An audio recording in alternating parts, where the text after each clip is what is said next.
Hi friends. Sunday அப்படியே சாப்பிட்டதுக்கப்புறம், அதுவும் சாதாரண லஞ்சில் நல்லா ஹெவி லஞ்சாக சாப்பிட்டதுக்கப்புறம், நானும் பாப்பாவும் உட்காந்து டிவி பார்த்துட்டு இருந்தோம். என் ஹஸ்பண்ட் சொன்னார், சரி வாங்க சும்மா பைக்கில் ஒரு ரைடு போயிட்டு வரலாம் அப்படின்னு சொல்லிட்டு. இல்லைங்க நான் வரல, எனக்கு மொடையாக இருக்குதுங்க அப்படின்னு சொல்லிட்டு நாங்கள் படுத்துட்டு இருந்தோம். அட வாங்க போயிட்டு வரலாம், இருட்டுறதுக்குள்ளே வந்துடலாம் அப்படின்னு சொல்லிட்டு என்னையும் பாப்பாவையும் கூட்டிகிட்டு ஜாலியாக நாங்கள் ஒரு ரைடு போனோம். போகிற வழியில் பார்த்தீங்கன்னா நல்ல ஒரு வாட்டர் ஃபால்ஸ் இருந்துச்சு. அங்கே வண்டியை நிறுத்திட்டு கொஞ்ச நேரம் எல்லோரும் வேடிக்கை பார்த்துட்டு இருந்தாங்க. நாங்களும் சரி வேடிக்கை பார்க்கலாம் அப்படின்னு சொல்லிட்டு இறங்கி வேடிக்கை பார்த்துட்டு இருந்தோம். நல்லா சூப்பராக இருந்துச்சுங்க. உண்மையானுமே வீட்டுக்குள்ளேயே இருக்கிறதுக்கு இந்த மாதிரி வெளியில் வரும்போது நல்ல ஒரு ப்ளசண்ட்டாக இருக்குது. அது இந்த மாதிரி ஒரு நேச்சராக இருக்கிற இடத்துக்கு வரும்போது இன்னும் சூப்பராக இருக்குது கேட்டுக்கோங்க. அப்படியே ஜாலியாக வாட்டர் ஃபால்ஸ் எல்லாம் பார்த்துட்டு மறுபடியும் மலை ஏறலாம் அப்படின்னு சொல்லிட்டு இன்னும் கொஞ்சம் தூரம் போனோம்.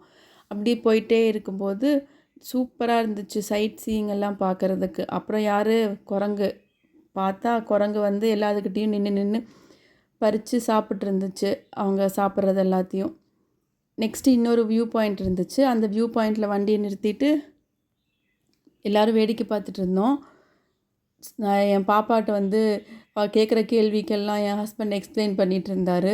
அந்த மலைக்கு போகலாம், இந்த மலைக்கு போகலாம், இங்கேருந்து அங்கேயே இங்கே இப்படியே இறங்கி போயிடலாம் அப்படின்லாம் சொல்லிகிட்டு இருந்தா.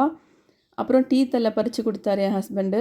நான் என்னங்க வாசமே வரல அப்படின்னா, இல்லை அதை இந்த மாதிரி அமுக்கி பார்க்கணும் அப்படின்னு சொன்னார். அப்போ அமுக்கி பார்த்துட்டு இருந்தால் நல்லா வாசமாக இருந்துச்சு. அப்புறம் அப்படியே பைக்கில் போயிட்டுருந்தோம். பைக்கில் போக போக இந்த மாதிரி இது டிசம்பர் பூ, இது வந்து எங்கள் ஊரில் டிசம்பர் பூன்னு சொல்லுவாங்க. உங்கள் ஊரில் என்ன சொல்லுவாங்கன்னு சொல்லுங்கள். இது வந்து அப்படியே பைக்கில் விழுந்துகிட்டே இருந்துச்சு நம்ம மேலே. நல்லா சூப்பராக இருந்துச்சு பார்க்குறதுக்கு. நெக்ஸ்ட்டு நொங்கு பார்த்தோம்.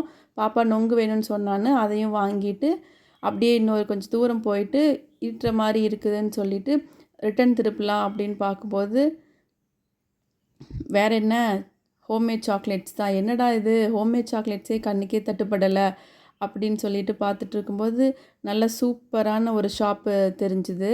அந்த ஷாப்புக்குள்ளே போனால் எனக்கு ரொம்ப பிடிச்சிது அந்த ஷாப்போட எக்ஸ்பீரியன்ஸு. ஏன்னு கேட்டிங்கன்னா கூப்பிட்டு கொடுத்தாங்க. இதை சாப்பிட்டு பாருங்கள், இந்த சாக்லேட் சாப்பிட்டு பாருங்கள் அப்படின்னு சொல்லிட்டு. நானும் வந்துட்டு நிறையா ஹோம்மேட் சாக்லேட் ஷாப்புக்கு போயிருக்கேன். ஆனால் இந்த அளவுக்கு கஸ்டமர் சர்வீஸ் இருக்குன்னா எனக்கு தெரியல. எல்லா சாக்லேட்ஸும் ட்ரை பண்ணிகிட்ருந்தோம். ஆக்சுவலாக வந்துட்டு என் ஹஸ்பண்ட் ஒரு சாக்லேட் ட்ரை பண்ணார். எங்களுக்கு வந்து அது ரொம்ப பிடிச்சிது. நான் இது வரைக்கும் வந்துட்டு இந்த hazel nuts, walnuts, cashew nut இந்த மாதிரி சாக்லேட் சாப்பிட்ருக்கேன் ஹோம்மேடில். இதில் பார்த்திங்கன்னா நமக்கு வந்துட்டு இந்த மாதிரி ஃப்ரூட்ஸு ஃப்ளேவர் இன்ஃப்யூஸ் பண்ண சாக்லேட்ஸ் இருந்துச்சு. எனக்கு அது டிஃப்ரெண்ட்டாக இருந்துச்சு ட்ரை பண்ணுறதுக்கு. ஸோ அதில் வந்துட்டு நாங்கள் வாங்கிட்டோம். அப்புறமா இந்த பக்கம் பார்த்திங்கன்னா hot chocolate, tea powder, coffee powder இதெல்லாம் வச்சுருந்தாங்க. அதெல்லாம் வந்துட்டு கொஞ்ச நேரம் வேடிக்கை பார்த்துட்டு அப்புறம் வந்துட்டு பாப்பா வந்து இந்த ஜெல்லி சாக்லேட் வேணும்னு சொல்லி கேட்டிருந்தா. அவளுக்கு அது பிடிச்சிருக்கு அப்படின்னு சொல்லிட்டு. அதுலேயுமே நிறையா ஃப்ளேவர்ஸ் இருந்துச்சு. எல்லாம் வாங்கிட்டு நெக்ஸ்ட்டு டீ கடைக்கு குடிக்கணும் போல் இருக்குது அப்படின்னு சொல்லிவிட்டு என் ஹஸ்பண்ட் வந்து டீ கடைக்கு போகலான்னு கூப்பிட்டாரு. ஹஸ்பண்ட் டீ குடித்தாரு. நான் பழம்பொரி சாப்பிட்டேன். பாப்பா வந்து சமோசா சாப்பிட்டா. சாப்பிட்டு ஜாலியாக ரிட்டன் கிளம்பியாச்சு.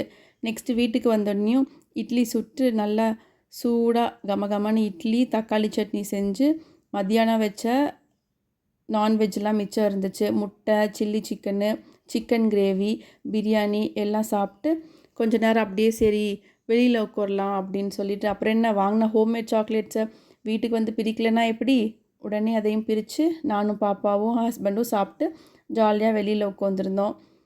லைஃப்பில் வந்துட்டு எப்போவுமே வந்து வீட்டுக்குள்ளேயே அடைஞ்சிருக்கக்கூடாது. இந்த மாதிரி அதுவும் இந்த மாதிரி நேச்சர் எக்ஸ்பீரியன்ஸ் வந்துட்டு அடிக்கடிக்கு அனுபவிக்கல அப்படின்னாலும் அட்லீஸ்ட் இயர்லி ஒன்ஸ் இல்லை ட்வைஸ் ஜாலியாக இந்த மாதிரி கிளம்பி ஃபேமிலியோடு போயிட்டு வாங்க. ஃபேமிலியோடனா ஃபேமிலி மட்டும் இல்லை, ஃப்ரெண்ட்ஸ் அண்ட் ஃபேமிலி. ஃப்ரெண்ட்ஸும் ஃபேமிலி தானே. எல்லாருக்கூடையும் சேர்ந்து ஜாலியாக என்ஜாய் பண்ணால் தான் லைஃப்லேயும் வந்து போர் அடிக்காமல் ஜாலியாக இருக்கும். Bye friends.